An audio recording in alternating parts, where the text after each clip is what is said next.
Good morning. আমাৰ 18টা পুৰাণৰ ভিতৰত গৰুড় পুৰাণত লিখা আছে যে আমি সৎসংগ কৰিব লাগে। সৎসংগ নাপালে অকলে বাস কৰিব লাগে।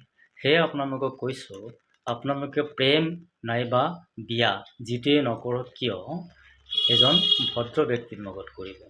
ভদ্ৰ ব্যক্তি যদি আপুনি বিচাৰি নাপায়, তেতিয়াহ'লে আপুনি অকলশৰীয়াকৈ বাস কৰক, আপুনি ইনকাম কৰক, আপুনি আপোনাৰ পৰিয়াল লৈ ফুৰিবলৈ যাওক, আপুনি সন্মান সহকাৰে জীয়াই থাকিব পাৰিব।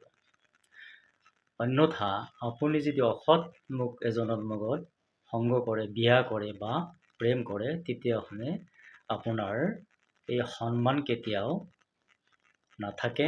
আপুনি এটা সময়ত হয়তো মানসিক ৰোগী হৈ পৰিব। কিয়নো এই অসৎ ধৰণৰ লোকবিলাকে আপোনাৰ সামান্যতম ভুলতো কেতিয়াবা আপোনাৰ লগত অশালীন ব্যৱহাৰ কৰিব, অশালীন গালি গালাজ পাৰিব। সময়ত তেওঁলোকে বহুত ভয়ানক ৰূপ ধাৰণ কৰিব পাৰে আৰু এই ভয়ানক মানুহবিলাকে আপোনাৰ কেতিয়াবা ক্ষতি কৰিব পাৰে। সেয়ে গৰুড় পুৰাণত কৈছে যে আপুনি প্ৰেম কৰক বা বিবাহ কৰক এজন ভদ্ৰ লোকৰ লগত কৰিব লাগে।